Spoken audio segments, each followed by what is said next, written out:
Less than 1 week ago, last Shabbat, the Chabad Rabbi of Hanover Germany, Rabbi Binyamin Wolf, passed away from COVID-19. A young man left behind his wife and 8 young children. A very tragic story.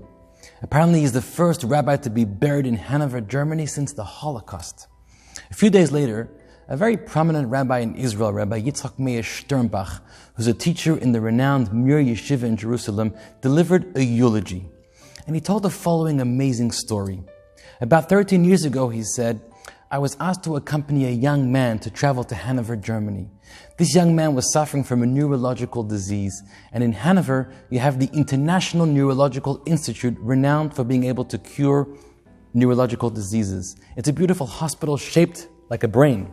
And so they traveled there together. They were all alone there. He immediately contacted Rabbi Wolf for help. Rabbi Wolf offered him all the help that he needs: kosher food, transport around the city, connections, the synagogue, the minyan.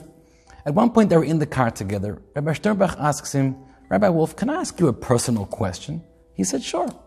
My question is, you're a very talented young man. You speak many languages. You're very personable with adults, seniors, children. You're hardworking, you're committed. You and your wife could have succeeded doing anything, anywhere. You both come from Israel. Why didn't you choose to live in a beautiful Jewish community in Israel? You'll have everything available to you. Day schools for your children, kosher supermarkets, kosher restaurants, synagogues, mikvahs. Why on earth did you choose to live in Hanover, Germany, a spiritual desert? There's nothing here. No day school for your children, no kosher. You have to travel to Antwerp or to Paris for kosher meat. The closest mikveh is a 2.5-hour drive to Antwerp. There's nothing here. Why do you live here? Rabbi Wolf said, you want to know why we live here? He said, sure, that's my question. We live here, he said, because Yitkadal v'yitkadash shemei Rabbi. Those 4 words are the opening phrase to the Kaddish prayer we recite after the passing of a loved one. And they mean, may the great name of God be glorified and sanctified. What was he answering? Psychologists today teach us about 2 sources of happiness in life. Happiness that comes from pleasure and happiness that comes from purpose. And pleasure and purpose are 2 very different things. Pleasure is when something feels good, it's convenient, it's easy. Purpose is when you're doing that which is right, even if it's a little inconvenient. Pleasure comes from material ownership. Purpose from spiritual achievements.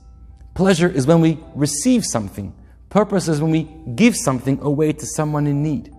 And so the stories of our life is about the balance we have between purpose and pleasure.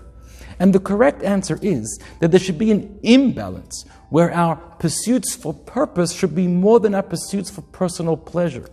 And one day when you're going to look back and reflect on your life, if you see that imbalance of more purpose than pleasure activities, that'll actually bring you a lot of happiness. And that's what Rabbi Wolf was answering. He was saying, it's true, my wife and I, we could have lived in a wonderful community in Israel or somewhere around the world and had all the pleasure and conveniences of life, of Jewish life. But that's not what we wanted. We decided that we want to live a purposeful life.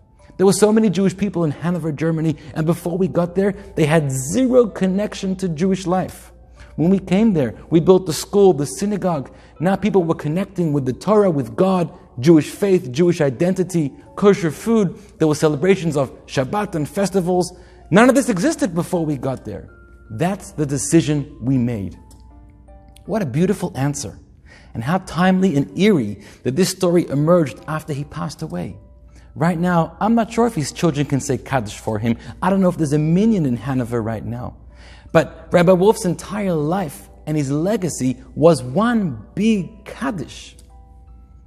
This is a very important message now for especially those who are saying Kaddish in the year after the loss of a loved one or commemorating a yahrzeit. Right now we don't have a minyan and you can't say the Kaddish. And I know that it can be very distressing and painful.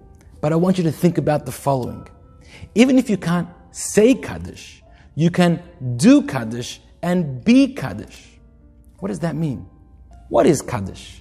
When we talk about Yiskadal v'yiskadash shmei Rabbi, may God's name be glorified and sanctified, what we're saying is that we're reflecting on the life of our loved one who passed away, how their entire life was dedicated more to purpose than to pleasure, how they were committed to living a life that would bring greater holiness into this world, to make the world a more beautiful place for their families, their surrounding, the entire world. From the moment they came into the world to when they left this world, the world was a better place. And now they're gone, and there's an emptiness. And I plan to fill that void. I'm going to carry on that legacy of Yiskadal Yiskada Shemei Rabbah. That my life, my decisions, my behavior will be more towards purpose-seeking than pleasure-seeking. This can be achieved through extra Torah study, prayer, giving tzedakah, doing an extra mitzvah, thinking about the needs of others more than just the need for myself, thinking about doing what's right, what God wants from me more than just what I want out of life. If you live this way, this can be the greatest Kaddish for your loved one. I want to conclude with one story.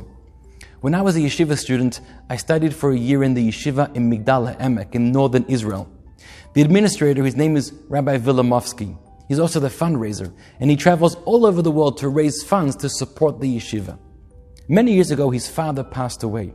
His father was a prominent chassid. He was called Reb Zusha Partizan. He was a partisan during the war. Right after his father passed away, his mother called him and said, "My dear son, I'm sure you're going to stop all your travels this year." He said, "Why?"